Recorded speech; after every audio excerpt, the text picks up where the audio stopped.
Assalamualaikum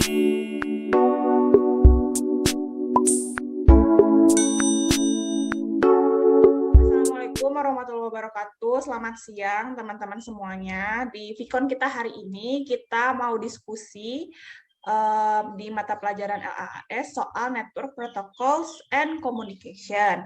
Boleh kita langsung aja perkenalannya, boleh diawali dengan Amanda, boleh. Perkenalkan, nama saya Amanda Mahdevikia, nomor absen 4. Perkenalkan, nama saya Dani Ramadan, nomor absen 6.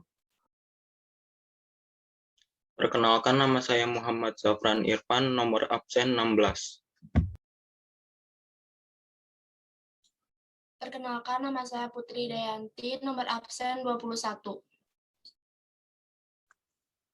Perkenalkan, nama saya Retria Wahyu Agning Tias, nomor absen 24. Perkenalkan, nama saya Ferry Serahari Tujianto, nomor absen 27. Perkenalkan, nama saya Vina Nurul Fadila, nomor absen 29. Kebetulan di sini saya sebagai moderatornya. Oke, kita langsung mulai aja teman-teman. Kita bahas materinya. Sini aku mau share screen.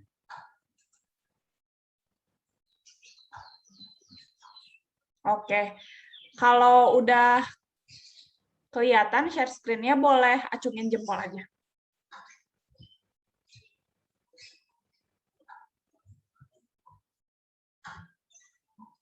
Oke, berarti udah kelihatan semuanya ya. Berarti langsung aja topik yang pertama, materi yang pertama 3.1 yaitu Rules of Communication. Boleh langsung dijelasin sama Dani Ramadan, silahkan. Oke, jadi Rules of Communication adalah aturan dalam komunikasi yang harus diikuti oleh pengguna sebelum melakukan komunikasi. Ada 3 elemen dalam berkomunikasi. Yang ke-1, elemen sumber pesan atau pengirim. Kedua, elemen komunikasi. Kedua adalah tujuan menerima pesan dan menafsirkannya. Ketiga, elemen ketiga yang disebut saluran media yang menyediakan jalur pesan bergerak dari sumber ke tujuan. Dalam komunikasi, baik komunikasi tatap muka atau melalui jaringan, diatur oleh protokol dan pengguna. Sebelum berkomunikasi, mereka harus setuju tentang cara berkomunikasi. Establishing the rules. Sebelum berkomunikasi satu sama lain, individu harus menggunakan aturan atau perjanjian yang ditetapkan untuk mengatur percakapan. Setelah ada metode komunikasi yang disepakati, tatap muka, telepon, surat, fotografi, protokol yang diberlakukan harus menjelaskan persyaratan berikut. Yang ke-1, pengirim dan penerima yang teridentifikasi.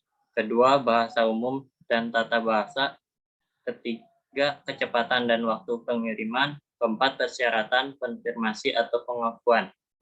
Selain identifikasi sumber dan tujuan, protokol komputer dan jaringan menentukan rincian tentang bagaimana pesan ditransmisikan di seluruh jaringan untuk menjawab persyaratan di atas.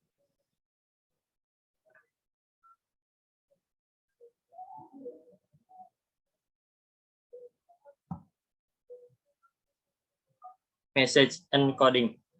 Pengkodean adalah proses mengubah informasi menjadi bentuk lain yang dapat diterima untuk transmisi. Decoding mengembalikan proses ini untuk menafsirkan informasi. Untuk mengkomunikasikan pesan, pengirim harus terlebih dahulu mengkonversi atau menyandingkan pikiran dan persepsi mereka tentang lokasi menjadi kata-kata. Kata-kata diucapkan ke telepon menggunakan suara dan infleksi bahasa alias untuk menyampaikan pesan. Encoding juga terjadi dalam komunikasi komputer. Pengkodean antara host harus dalam bentuk yang sesuai untuk media. Pesan yang dikirim ke seluruh jaringan pertama kali diubah menjadi bit oleh host pengirim. Message formatting dan encapsulation. Menulis surat adalah salah satu bentuk komunikasi manusia tertulis yang paling umum. Dalam banyak budaya, surat pribadi berisi elemen-elemen berikut.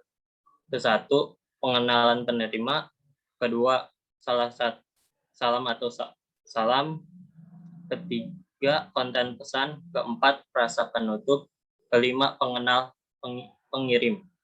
Sama seperti mengirim surat, dalam mengirimkan pesan juga harus ada alamat, nama pengirim, dan penerimanya. Jika alamat tidak benar, maka pesan tidak akan diterima penerimanya.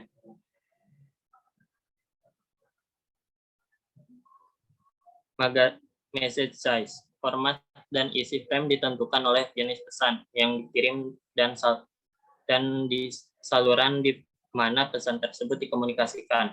Pesan yang tidak diformat dengan benar tidak berhasil kirim ke atau diproses oleh host tujuan.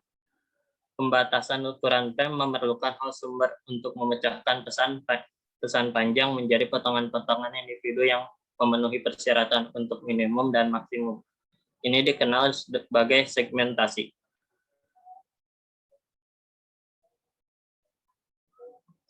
Sekian tentang rules of communication dari saya.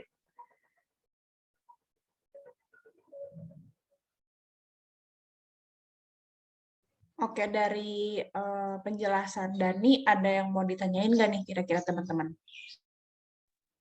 Amanda mau nanya. Dani, Amanda mau nanya. Setelah ada metode komunikasi yang disepakati, apakah ada persyaratan protokol yang diberlakukan? Kalau ada, sebutkan. Ada 3 persyaratan. Ada 3 persyaratan protokol yang harus diberlakukan. Yang pertama ada pengirim dan penerima yang teridentifikasi. Kedua, bahasa dan tata bahasa umum. Ketiga, kecepatan dan waktu pengiriman. Keempat, persyaratan konfirmasi atau pengakuan. Jelas, Manda? Jelas, Dani. Makasih. Ya. Oke, kita lanjut ke materi selanjutnya, teman-teman, di 3.2.1 yang bakal dijelasin sama Retria. Boleh? Silakan Retria, boleh dijelaskan. Oke, terima kasih Vina. Di sini saya akan menjelaskan materi 3.2.1 yaitu tentang protokol. Sekelompok protokol yang saling terkait yang diperlukan untuk melakukan fungsi komunikasi disebut suite protokol. Suite protokol ini diimplementasikan oleh host dan perangkat jaringan dalam perangkat lunak, perangkat keras, atau keduanya. Salah satu cara terbaik untuk memvisualisasikan bagaimana protokol dalam suite berinteraksi adalah dengan cara melihat interaksi sebagai tumpukan. Tumpukan protokol menunjukkan bagaimana protokol individu dalam suite diimplementasikan. Nah, protokol ini dilihat dalam hal lapisan, dengan setiap layanan tingkat yang lebih tinggi tergantung pada fungsi yang ditentukan oleh protokol yang ditunjukkan pada tingkat yang lebih rendah. Lapisan bawah tumpukan berkaitan dengan memindahkan data melalui jaringan dan memberikan layanan ke lapisan atas, yang difokuskan pada konten pesan yang dikirim. Protokol jaringan mendefinisikan format umum dan seperangkat aturan untuk bertukar pesan antar perangkat. Ada beberapa protokol jaringan umum, yaitu IP, HTTP, dan DHCP. Di sini ada gambar interaksi protokol lapisan paling atas, yaitu HTTP, lapisan yang kedua TCP, yang ketiga IP, dan yang paling bawah Ethernet. Contoh penggunaan suite protokol dalam komunikasi jaringan adalah interaksi antara server web dan klien web. Interaksi ini menggunakan sejumlah protokol dan standar dalam proses pertukaran informasi di antara mereka. Protokol yang berbeda bekerja sama untuk memastikan bahwa pesan yang diterima dan dipahami oleh kedua belah pihak.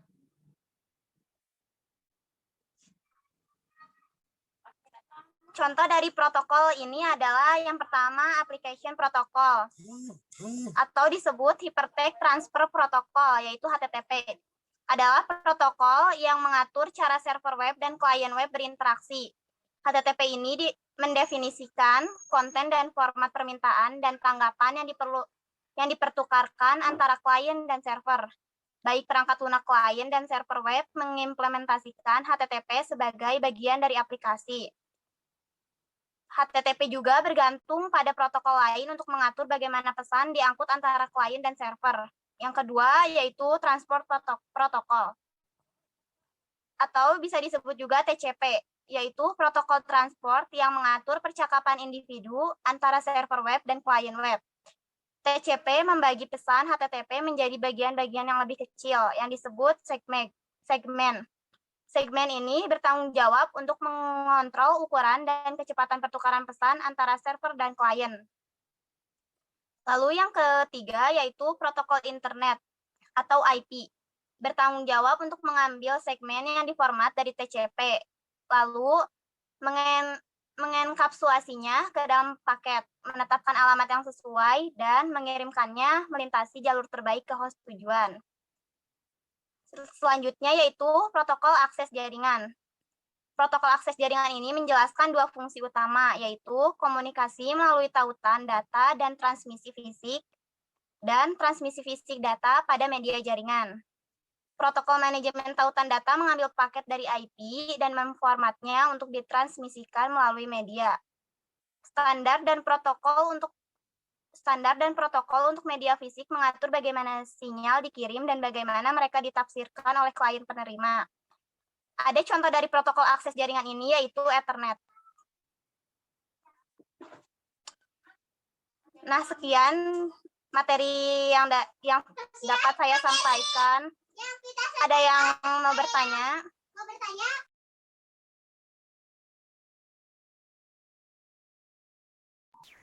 Saya mau bertanya. Ya, Dani boleh. Di setiap TCP IP kan ada 4 lapis arsitektur. Nah, di setiap lapisan ada kumpulan protokol suite. Apa saja protokol utama dalam protokol TCP/IP? Oke, jadi apa saja protokol utama dalam protokol TCP/IP, betul? Betul. Yang pertama yaitu application layer protocol. Yang kedua, interhost layer protocol. Yang ketiga, internetwork layer protocol. Dan yang terakhir, network interface layer protocol. Cukup jelas, Dani? Jelas. Terima kasih. Oke, ini langsung ke materi selanjutnya ya. Di materi 3.2.2 yang akan dijelaskan oleh Putri yaitu materi tentang protokol suite. Silahkan Putri boleh dijelasin.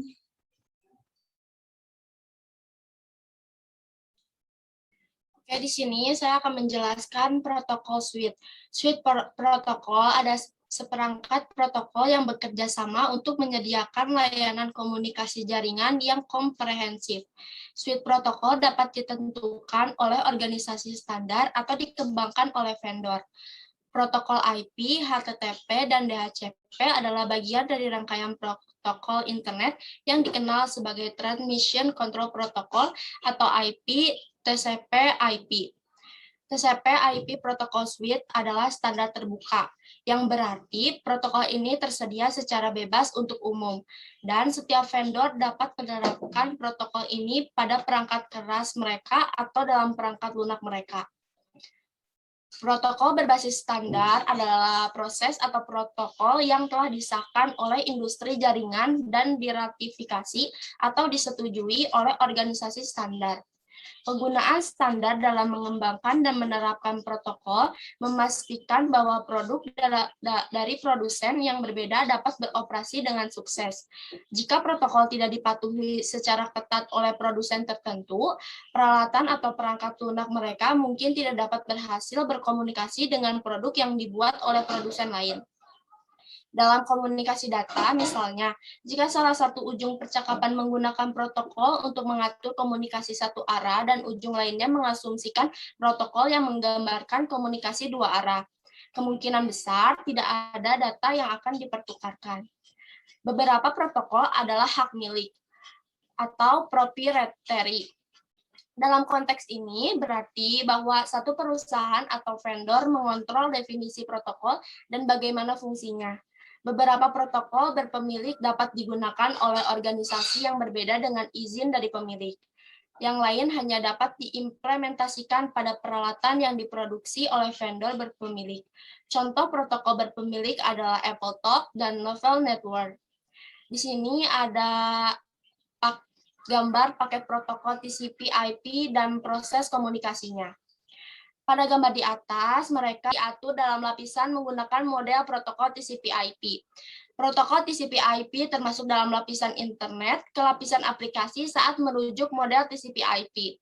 Protokol lapisan bawah di link data atau lapisan akses jaringan bertanggung jawab untuk memberikan paket IP melalui media fisik.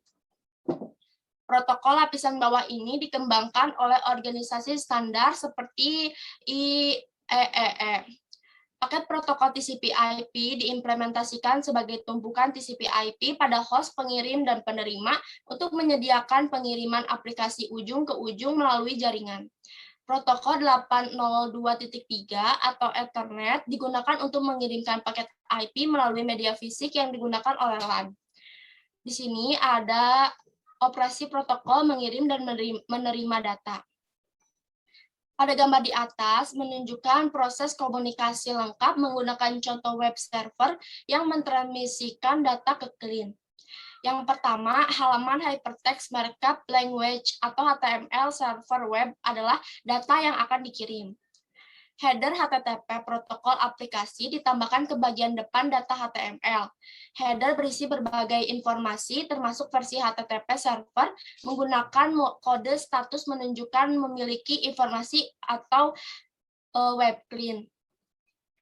Protokol lapisan aplikasi HTTP memberikan data halaman web yang diformat HTML ke lapisan transport. Protokol lapisan transport atau TCP digunakan untuk mengelola percakapan individu antara server web dan klien web. Selanjutnya, informasi IP ditambahkan ke bagian depan informasi TCP. IP memberikan alamat IP sumber dan tujuan yang sesuai. Informasi ini masih ke kedua ujung paket IP yang dikenal sebagai bingkai tautan data. Bingkai ini dikirim ke router terdekat di sepanjang jalan menuju web terbaik untuk paket. Memasukkan paket ke dalam bingkai baru dan mengirimkannya ke router tetangga. Berikutnya menuju tujuan. Setiap router menghapus dan menambahkan informasi tautan data baru sebelum meneruskan paket. Data ini sekarang diangkut melalui internet network yang terdiri dari media dan perangkat perantara. Selanjutnya, link akan menerima frame data link yang berisi data dan setiap header protokol diproses dan kemudian dihapus dalam urutan yang berlawanan bahwa itu ditambahkan. Informasi Ethernet diproses dan dihapus, diikuti oleh informasi protokol IP, kemudian informasi TCP, dan akhirnya informasi HTTP. Selanjutnya, informasi halaman web kemudian diteruskan ke perangkat lunak browser web client. Lanjut di bawah, di sini ada aktivitas protokol dan lapisan. Pada application terdapat lapisan DNS, BOOTP, DHCP, SMTP, POP, IMAP, HTTP, FTP. Dan pada transport ada UDP dan TCP.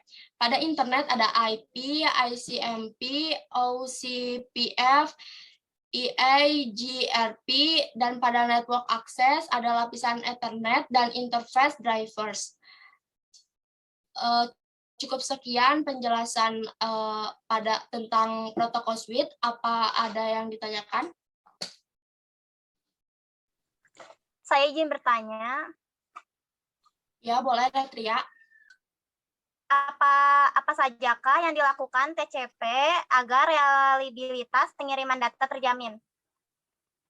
Oke, dengan menggunakan TCP, keandalan pengirim data terjamin karena pada TCP terdapat proses data atau acknowledgement. retransmisi, dan sequencing atau pengurutan. Dengan menggunakan dua proses ini, TCP selalu meminta konfirmasi setiap kali selesai mengirim data. Apakah data telah sampai dengan selamat di tempat tujuan? Jika data berhasil mencapai tujuan, TCP akan mengirimkan data urutan berikutnya. Jika tidak, TCP akan melakukan retransmisi atau pemancaran ulang data tersebut. Data yang dikirim dan diterima pun diatur berdasarkan nomor urut.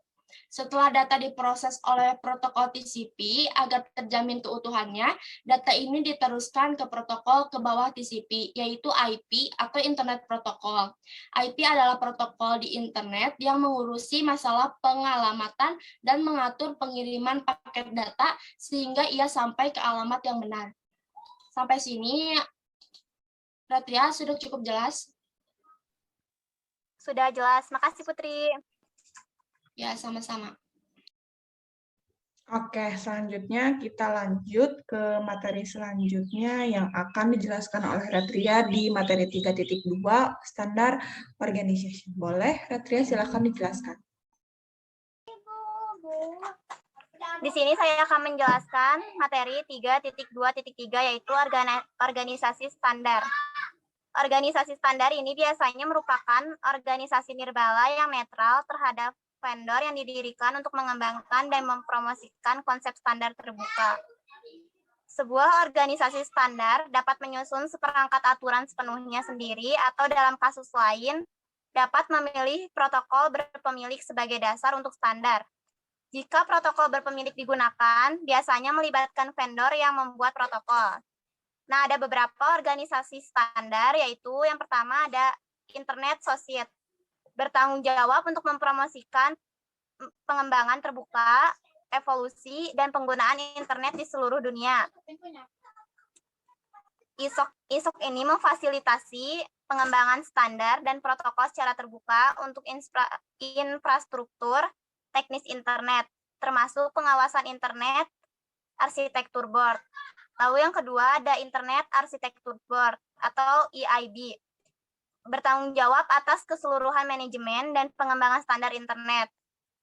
Internet Architecture Board ini memberikan pengawasan arsitektur untuk protokol dan prosedur yang digunakan oleh internet.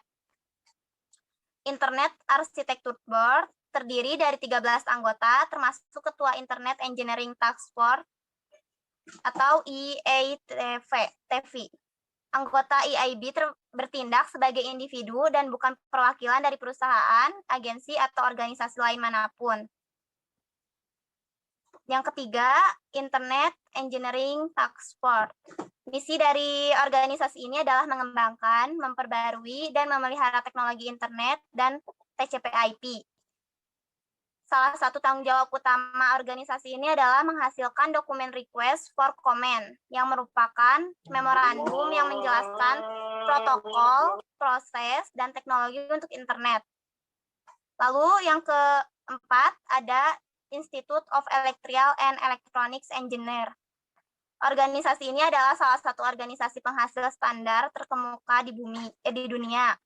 Ini menciptakan dan mempertahankan standar yang mempengaruhi berbagai industri termasuk listrik dan energi, perawatan kesehatan, telekomunikasi, dan jaringan. Keluarga standar IEEE ini berhubungan dengan jaringan area lokal dan jaringan area metropolitan, termasuk kabel dan nirkabel. Selanjutnya yaitu International Organization for Standard, adalah pengembang standar internasional terbesar di dunia untuk berbagai macam produk dan layanan. Dalam jaringan, ISO terkenal dengan model referensi Open System Interconnection. ISO ini menerbitkan model referensi OSI pada tahun 1984 untuk mengembangkan kerangka kerja berlapis untuk protokol jaringan. Tujuan awal dari proyek ini tidak hanya untuk membuat model referensi, tetapi juga berfungsi sebagai dasar untuk serangkaian protokol yang akan digunakan untuk internet. Ini dikenal sebagai rangkaian protokol OSI. Namun, karena meningkatnya popularitas suite TCP/IP yang dikembangkan oleh Robert Kahn, Suite protokol OSI tidak dipilih sebagai suite protokol untuk internet. Sebaliknya, suite protokol TCP/IP dipilih. Sebaliknya, suite protokol TCP/IP dipilih. Rangkaian protokol OSI diimplementasikan pada peralatan telekomunikasi dan masih dapat ditemukan di jaringan telekomunikasi lama. ISO juga bertanggung jawab untuk membuat standar untuk protokol perutian. Selanjutnya yaitu ada Internet Research Task Force, berfokus pada penelitian jangka panjang yang terkait dengan protokol, aplikasi, arsitektur, dan teknologi internet dan TCP/IP. Sementara organisasi ini berfokus pada isu-isu jangka pendek dalam menciptakan standar. Organisasi ini terdiri dari kelompok penelitian untuk upaya pembangunan jangka panjang.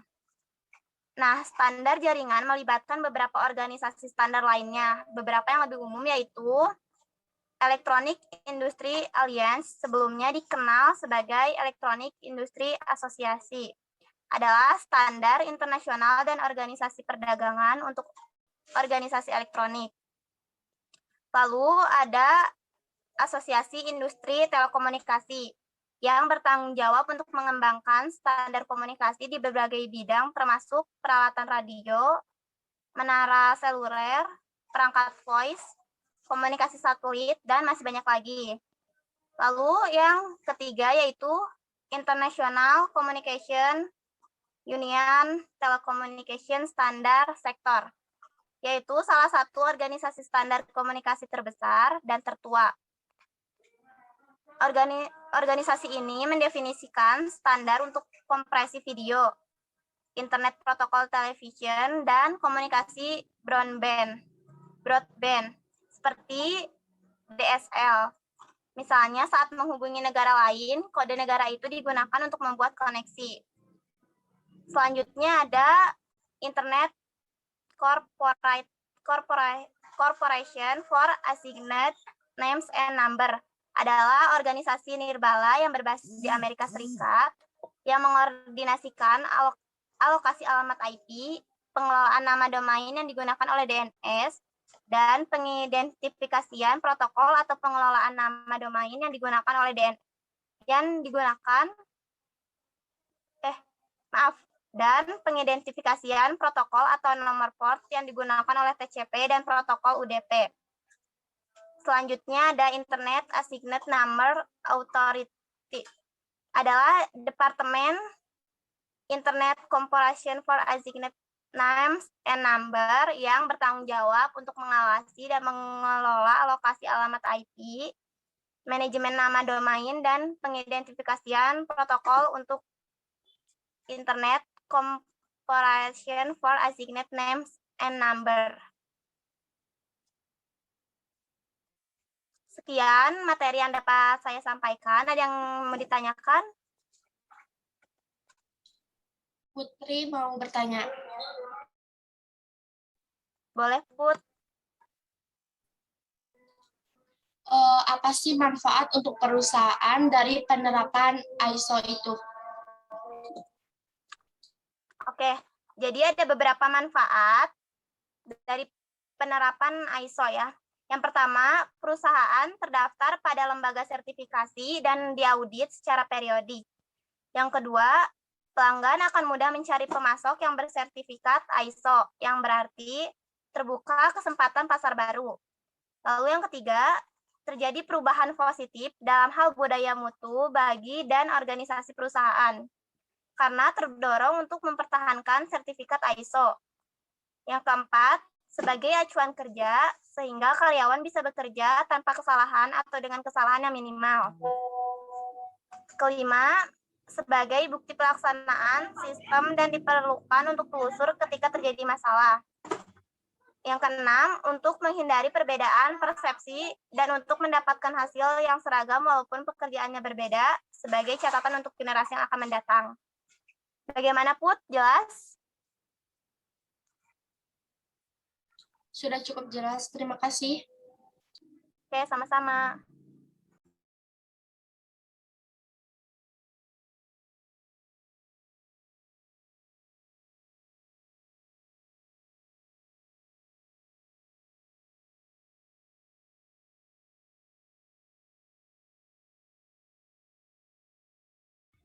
Oke, itu yang udah dijelasin sama Rere ya tentang standar organization.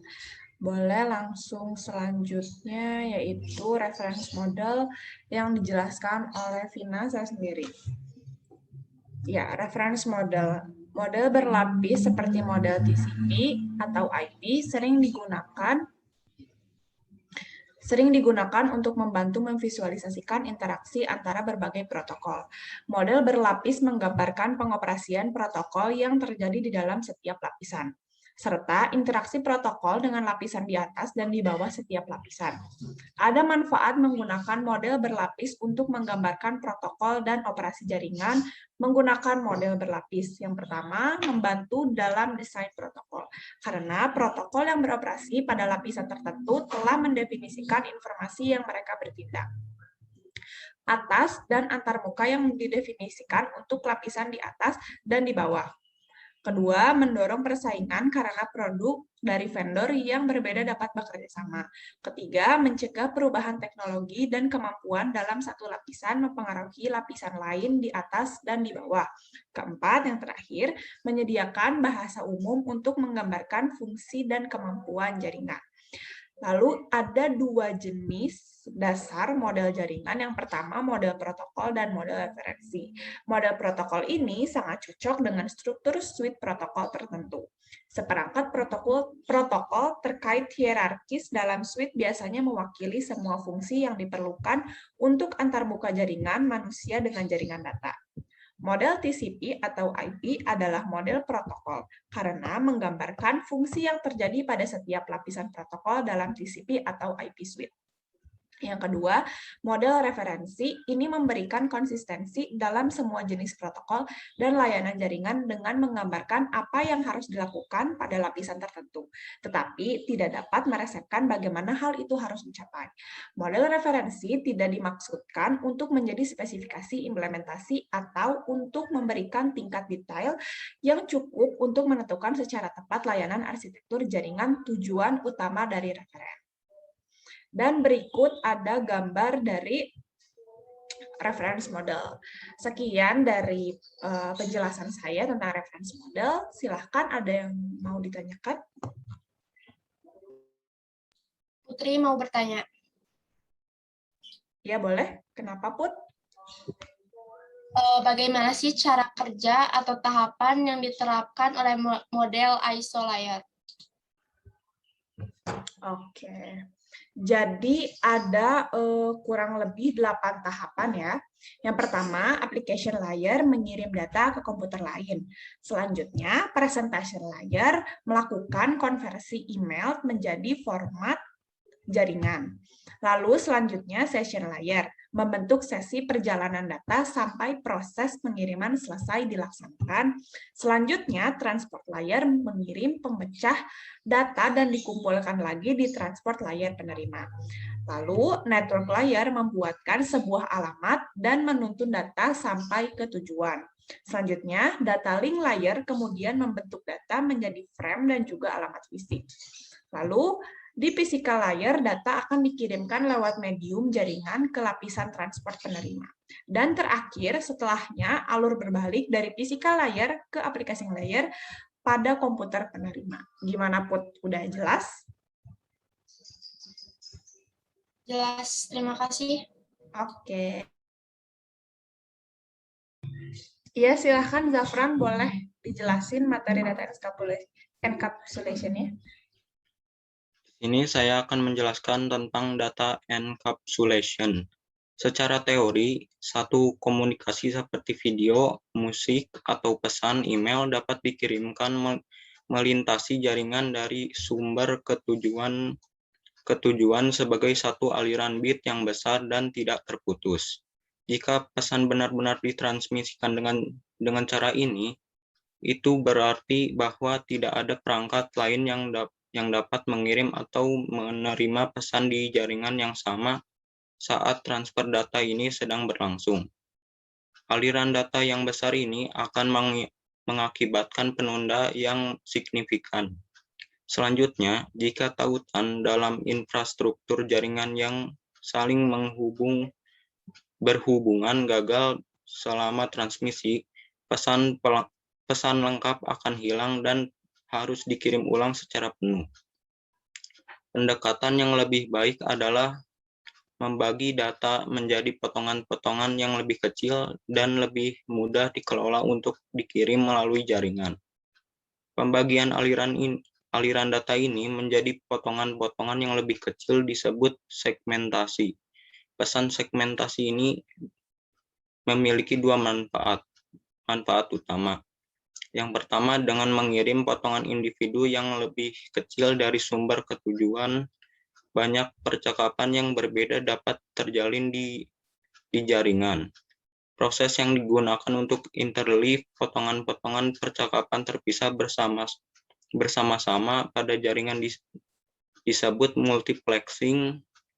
Klik setiap tombol pada gambar satu, lalu klik tombol putar untuk melihat animasi segmentasi dan multiplexing. Segmentasi dapat meningkatkan keandalan komunikasi jaringan potongan terpisah dari setiap pesan tidak perlu melakukan perjalanan jalur yang sama di seluruh jaringan dari sumber ke tujuan. Jika jalur tertentu menjadi padat dan lalu lintas data atau gagal, potongan-potongan individu dari pesan masih dapat diarahkan ke tujuan menggunakan jalur alternatif. Jika bagian dari pesan gagal untuk sampai ke tujuan, hanya bagian yang hilang perlu dikirim kembali. Kelemahan menggunakan segmentasi dan multiplexing untuk mengirimkan pesan di seluruh jaringan adalah tingkat kompleksitas yang ditambahkan ke proses. Bayangkan jika Anda harus mengirim 100 halaman, tetapi setiap amplop hanya akan memegang 1 halaman. Proses pengalamatan, pelabelan, pengiriman, penerimaan, dan pembukaan seluruh 100 amplop akan memakan waktu bagi pengirim dan penerima. Dalam komunikasi jaringan, setiap segmen pesan melalui proses yang sama untuk memastikan bahwa itu sampai ke tujuan yang benar dan dapat dipasang kembali ke dalam isi pesan asli seperti yang ditunjukkan pada gambar 2.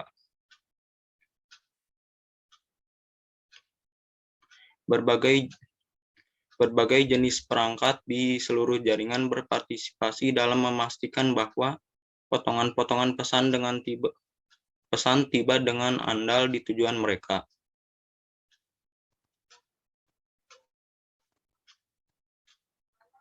Baik, sekian dari saya. Apakah ada yang ingin ditanyakan? Ada, Zafran.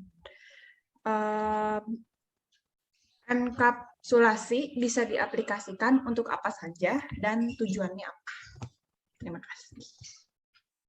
Baik, enkapsulasi dapat diaplikasikan untuk mengatur struktur kelas dengan cara menyembunyikan alur kerja dari kelas tersebut pada sebuah program.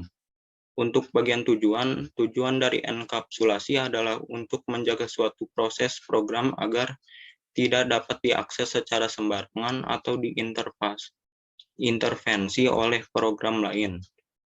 Konsep enkapsulasi sangat penting dilakukan untuk menjaga kebutuhan program agar dapat diakses sewaktu-waktu sekaligus menjaga program tersebut. Baik, gimana? Sudah jelas, Vina? Oke, jelas. Makasih ya, Zafran. Baik, sama-sama. Ya, langsung aja ke materi selanjutnya. Materi 3.3.2, Accessing Local Resource, yang bakal dijelasin sama Feris Rahardi. Silahkan, Feris. Sebelum memulai menjelaskan materi ini, apakah suara saya sudah jelas? Oke. Accessing Local Resource atau alamat jaringan dan alamat data link. Model OSI menggambarkan proses pengkodean, performatan, segmentasi, dan enkapsulasi data untuk transmisi melalui jaringan. Alamat jaringan. Lapisan jaringan atau layer 3 Alamat logis berisi informasi yang diperlukan untuk mengirimkan paket IP dari perangkat sumber ke perangkat tujuan. Alamat IP layer 3 memiliki dua bagian, awalan jaringan dan bagian host. Awalan jaringan digunakan oleh router untuk meneruskan paket ke jaringan yang tepat. Bagian host oleh paket ke perangkat tujuan. Paket IP berisi dua alamat IP. Alamat IP sumber, alamat IP dari perangkat pengirim, alamat IP tujuan, alamat IP dari perangkat penerima, alamat IP tujuan digunakan oleh router untuk meneruskan paket ke tujuannya. Selanjutnya, alamat link data.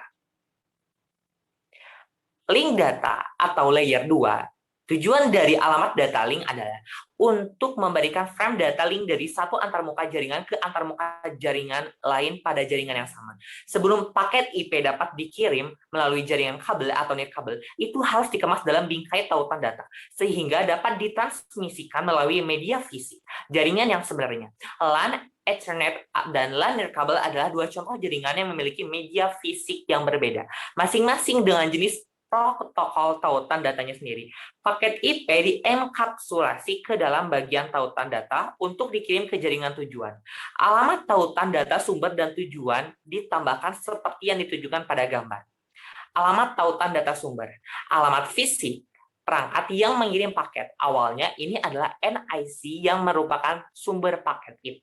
Lalu yang kedua, alamat tautan data tujuan, alamat fisik antarmuka jaringan router, hop berikutnya atau antarmuka jaringan perangkat tujuan.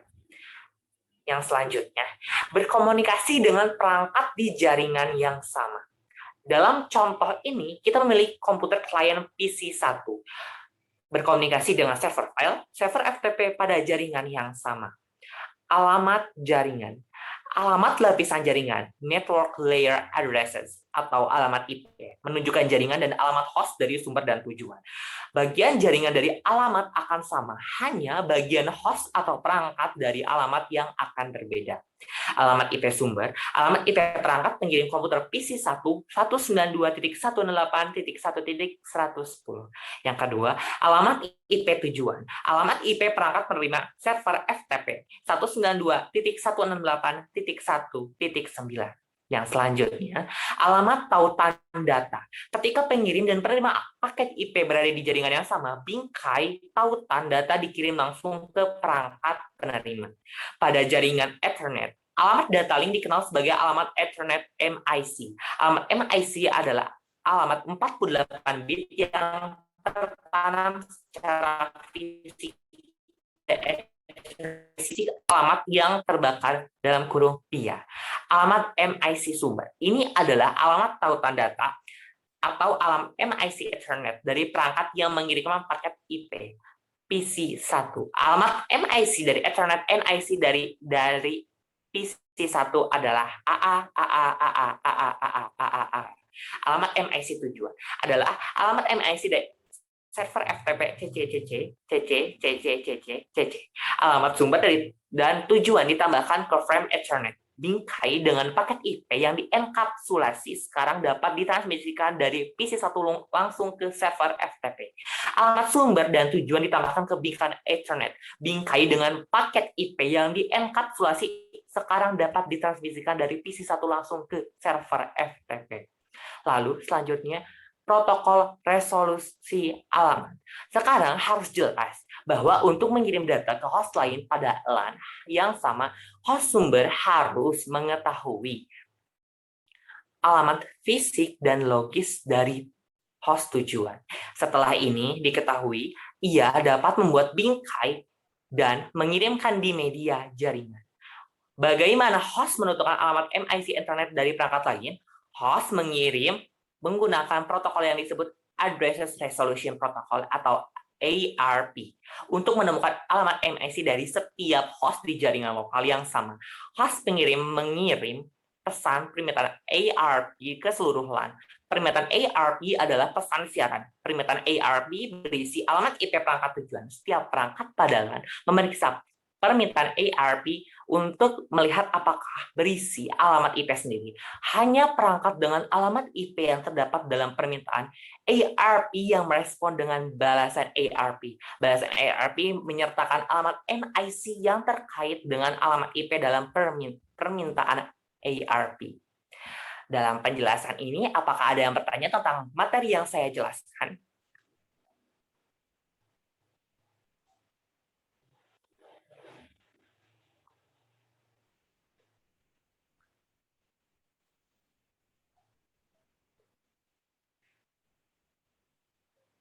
Boleh, silakan ada yang mau ditanyakan. Boleh, silakan. dari... Siapa yang ingin bertanya tentang materi yang tadi saya sampaikan? Sofran ingin bertanya, Boleh. apa tujuan alamat link data? Tujuan dari alamat data link adalah untuk memberikan frame data link dari satu antarmuka jaringan ke antarmuka jaringan lain pada jaringan yang sama. Nah, begitu jawaban dari apa sih tujuan dari alamat data? Apakah sudah jelas? Sudah jelas.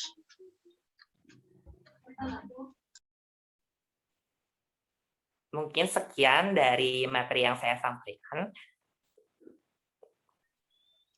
Oke, terima kasih ya, Feris. Boleh Sama-sama.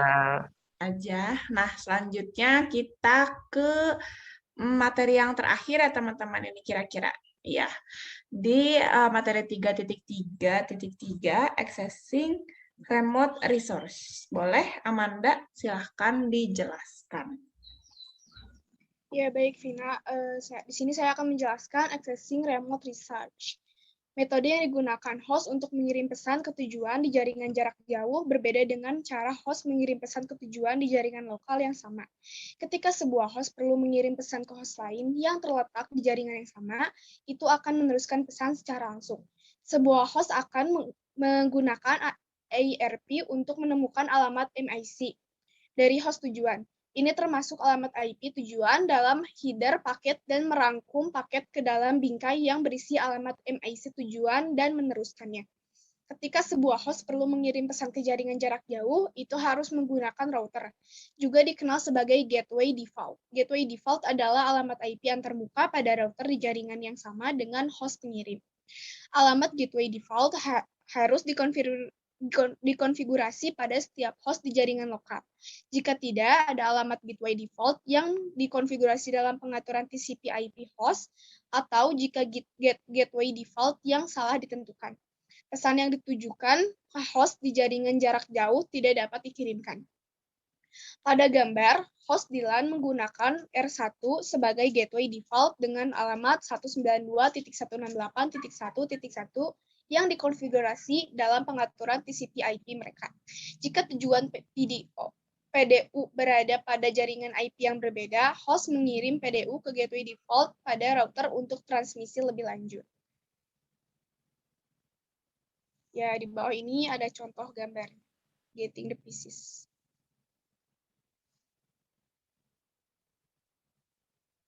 Oke, mungkin itu saja yang dapat saya sampaikan. Ada yang mau ditanyakan? Feris mau bertanya nih tentang materi yang Amanda sampaikan. Ya, boleh Feris. Kenapa?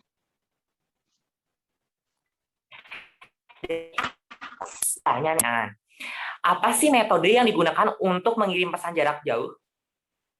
Metode yang digunakan host untuk mengirim pesan ke tujuan di jaringan jarak jauh adalah host perlu mengirim pesan ke host lain yang terletak di jaringan yang sama. Itu akan menentukan pesan secara langsung. Host akan menggunakan ARP untuk menemukan alamat MIC dari host tujuan.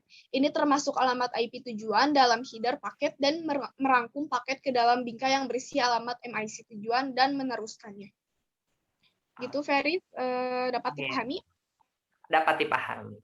Terima kasih. Ya, sama-sama. Oke, kira-kira itu ya materi yang udah didiskusikan sama kita hari ini, sekitar ada 8 materi. Saya stop dulu ya ininya, share screen-nya. jadi kesimpulan diskusi kita hari ini yang membahas 8 materi itu seperti ini ya kurang lebih. Jadi TCP atau IP itu adalah contoh suite protokol. Sebagian besar protokol dibuat oleh organisasi standar seperti IETF atau IEEE, Institute of Electrical and Electronics Engineers, adalah organisasi profesional bagi mereka yang bergerak di bidang teknik elektro dan elektronik. Nah, model jaringan yang paling banyak digunakan adalah model OSI dan TCP atau IP, mengaitkan protokol yang menetapkan aturan komunikasi data dengan berbagai lapisan. Model ini berguna dalam menentukan perangkat dan layanan mana yang diterapkan pada titik tertentu saat data melewati LAN dan WAN. Terus paket protokol TCP atau IP adalah protokol standar terbuka yang telah disahkan oleh industri jaringan dan diratifikasi atau disetujui oleh organisasi standar. Internet Protocol Suite adalah rangkaian protokol yang diperlukan untuk mengirimkan dan menerima informasi menggunakan internet. Nah, menerapkan model memungkinkan individu, perusahaan, dan asosiasi perdagangan untuk menganalisis jaringan saat ini dan merencanakan jaringan masa depan. Nah, kira-kira kesimpulan diskusi kita hari ini kayak gitu, teman-teman. Ada lagi kira-kira yang mau ditanyain dari kesimpulan sama materinya? Sudah cukup Udah jelas. cukup jelas. Oke, kita cukupkan sekian aja ya. Akhir kata saya ucapkan terima kasih kepada teman-teman yang sudah meluangkan waktunya untuk diskusi kita hari ini. Wassalamualaikum warahmatullahi wabarakatuh. Selamat sore teman-teman semuanya. Waalaikumsalam Warahmatullahi wabarakatuh. Terima kasih, Vina. Waalaikumsalam warahmatullahi wabarakatuh. Terima kasih, Vina.